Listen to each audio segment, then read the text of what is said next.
निकाल इकडच्या सुप्रीम कोर्टाने पास केले होते.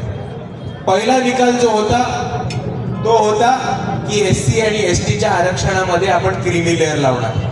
आता इथे खूप मोठ्या संख्येने बहुजन बांधव उपस्थित आहेत. आपण कोणत्याही बहुजनाला किंवा ओबीसीला हे विचारून बघा की ओबीसीच्या आरक्षणामध्ये जेव्हा क्रीमी लेअर लागलं तेव्हा काय झालं, आणि ते तुम्हाला एकच गोष्ट सांगतील की क्रीमी लेअर जेव्हापासून ओबीसीच्या आरक्षणामध्ये लागलं तेव्हापासून ओबीसीच्या आरक्षणाचं नुकसान झालं आणि त्याच्यामुळे ओबीसीच्या आरक्षणाचं वाटोळ झालं. दुसऱ्या बाजूला अजून एक कायदा आपल्या सर्वांसमोर आलाय, तो म्हणजे वर्गीकरणाचा, सब क्लासिफिकेशन.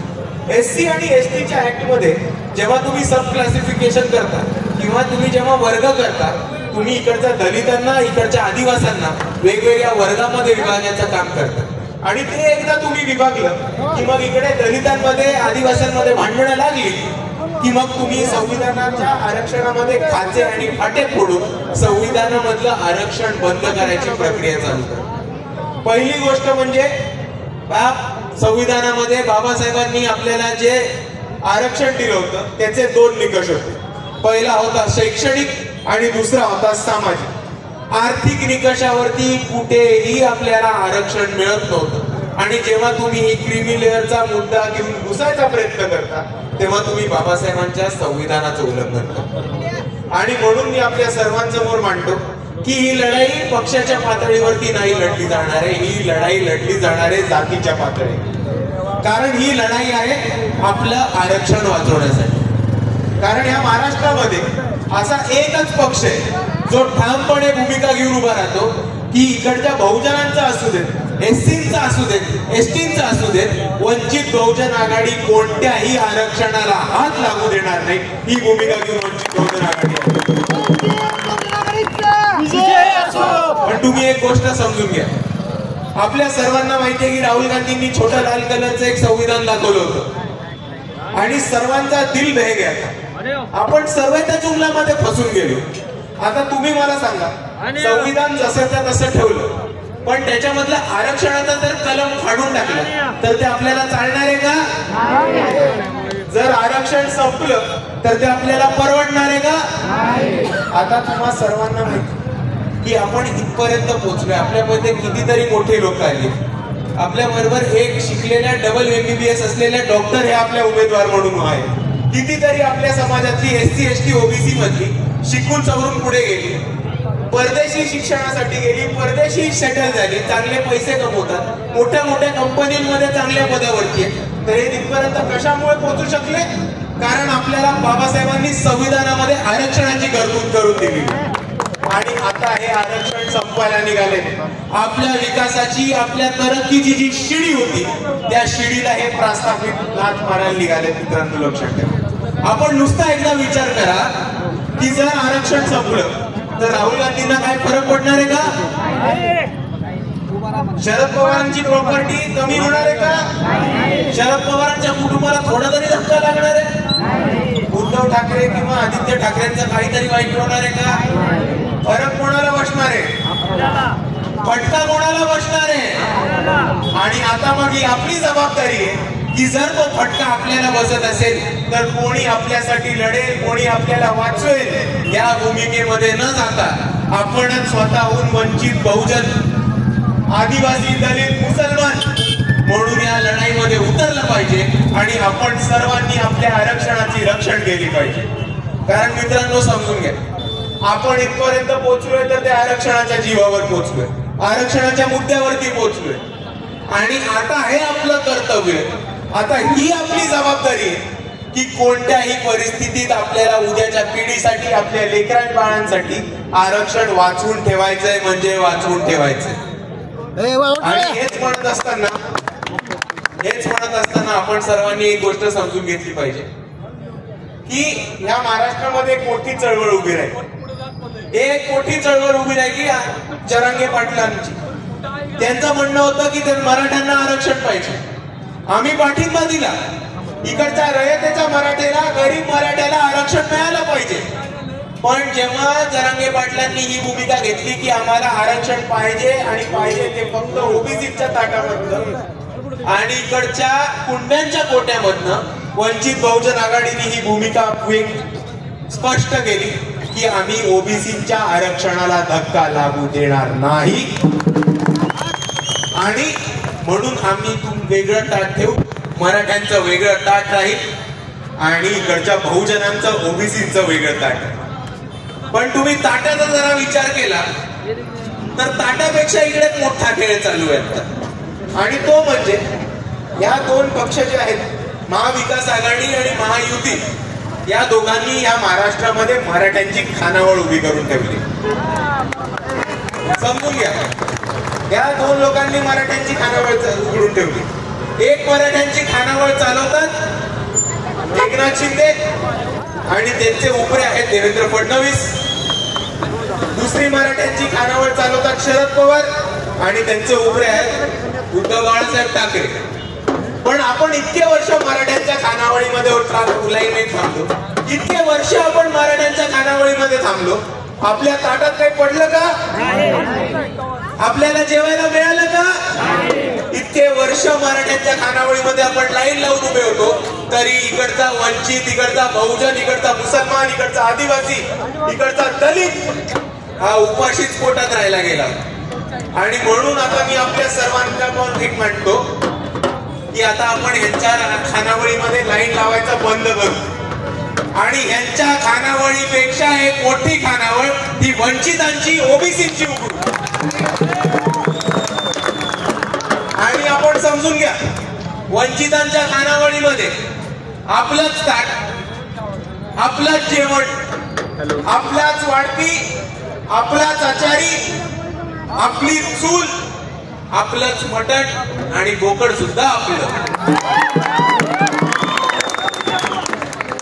तुम्ही समजून का मुद्दा काय? आपलं ताट म्हणजे आपला मतदारसंघ, आपलं जेवण म्हणजे आपलं मत, आपले आचारी आणि आपले वाढपी म्हणजे आपले उमेदवार आणि आपली खानावळ म्हणजे आपला पक्ष वंचित बहुजन आघाडी. आणि आता आपण समजून घ्या की आता आपली लढाई इकडच्या प्रस्थापितांशी आहे. जिंकायचंय की नाही जिंकायचंय? ताईंना जिंकून देणार की नाही देणार? आता आपल्याला डोक्याने काम करायचंय. प्रत्येक निवडणूक येते डॉक्टर साहेब, प्रत्येक निवडणूक येते आणि प्रत्येक निवडणुकीमध्ये इकडचा एक बहुजन खुश होतो की मराठ्यांच्या समोर स्ट्रॉंग 5-5 आलेत, यांच्या शर्यतीमध्ये आपण निवडून जाऊ. दरवेळेस असं होतं की नाही की समोर 5-5 स्ट्रॉंग मराठी, अरे हा पाटील, तो पाटील, हा निंबाळकर, तो निंबाळकर सगळे येतात, पण निघता एकच पाटील. आपल्या बहुजनांना काही नाही मिळत. तर आता ही ह्याला म्हणतात पॉलिटिकल मॅच्युरिटी किंवा राजकीय शहाणपण.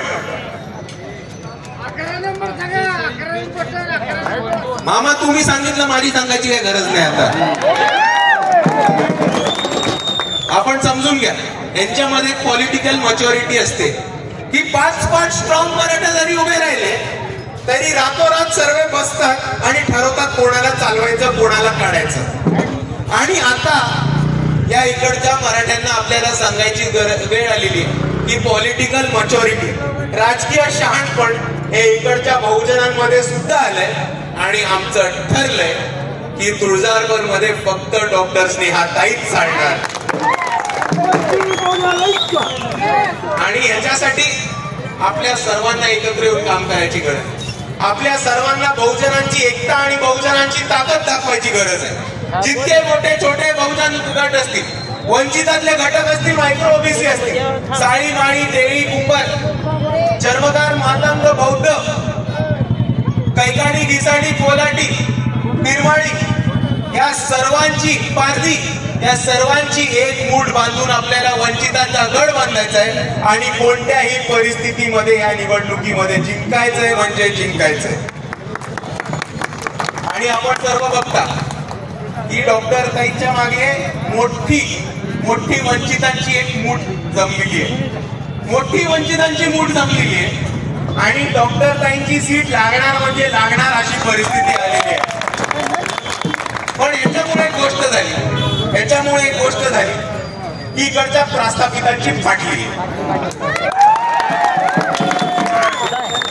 आणि इकडचं प्रशासन, इलेक्शन कमिशन, पोलीस यांनी सगळं आमच्या विरोधात फिरवले. ताईंनी एक महत्वाचा मुद्दा घेतला होता की तुळजापूरचा सगळा विकास, तुळजापूरचे मेडिकल कॉलेजेस हे सगळे इकडच्या आमदारांनी मुंबईला फिरवले. तर ताईंना कमिशनरनी बोलवलं, इलेक्शन कमिशननी बोलवलं आणि म्हटलं की ताई तुम्ही हा मुद्दा जाहीरनाम्यातनं वगळा. आता इकडे मला सांगा, इलेक्शन कमिशनला आणि इकडच्या कमिशनरला कोणी अधिकार दिलाय की ते सांगणार वंचित बहुजन आघाडी कशाबद्दल बोलणार आणि कशाबद्दल नाही? त्यांना कोणी अधिकार दिलाय की वंचित बहुजन आघाडीच्या मॅनिफेस्टो मध्ये, जाहीरनाम्यामध्ये कोणता मुद्दा असेल आणि कोणता नाही? ही इलेक्शन मॅनेज करायचा प्रयत्न चाललाय. आणि हे दबाव तंत्र, हे पोलीस प्रशासनाचं दबाव हे तेव्हाच वापरतात जेव्हा इकडच्या प्रस्थापितांच्या पायाखाली जमीन सरकते आणि त्यांना कळतं, आणि त्यांना हे कळतं की इकडे एक वंचित, इकडे एक बहुजन हा जिंकून येतोय. पण इकडच्या पोलीस प्रशासनाला, रिटर्निंग ऑफिसरांना, इलेक्शन कमिशनच्या लोकांना आणि तमाम प्रशासनाला मला एकच गोष्ट सांगायची की राणा पाटील परत आमदार म्हणून निवडून येत नाही. पुढच्या वेळेस निवडून आल्या तर ताई येतात. आणि मग एकदा ताई आल्या आणि इकडच्या पोलीस प्रशासनाचा आणि इकडच्या आमदारांचा तुमच्या डोक्यावरनं हात हटला की तुमची गाठ माझ्याशी, एवढं लक्षात ठेवा.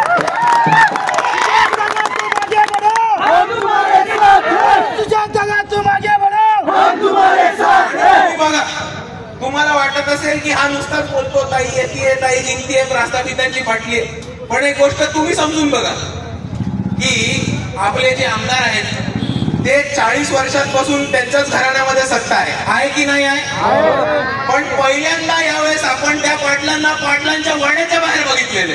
पहिल्यांदा हे पाटील जे आपल्याला कधी दिसायचे नाही, मुंबईवरनं डायरेक्ट हेलिकॉप्टरनी वाड्यामध्ये, महालामध्ये, तिकडे दरबार भरायचा, परत मुंबईमध्ये.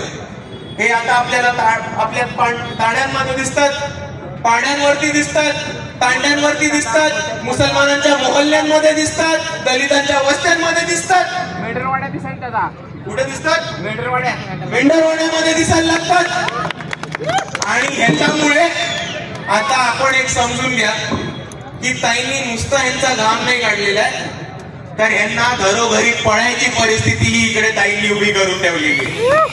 आणि अशा परिस्थितीमध्ये आपली इकडची तुळजापूरची सीट लागणार आहे ही परिस्थिती. आणि मी आपल्या सर्वांना एवढीच विनंती करतो जाता जाता की कुठेही थकू नका, कुठेही मागे पडू नका. कोणाकडनं, आपल्या पदाधिकाऱ्यांकडनं, कार्यकर्त्यांकडनं काही छोटीशी चूक झाली असेल तर आपलाच माणूस आहे, वंचित आहे, बहुजन आहे, पहिल्यांदा निवडणूक लढतोय, पहिल्यांदा आमदार होतोय, हे समजून घेऊन पदरात पडून घ्या. आपल्याच घरची ताई, आपलीच डॉक्टर ही आमदार होणार आहे आणि त्यांना आपल्याच घरातल्या ताईसारखं आपल्याला आमदार बनवायचंय.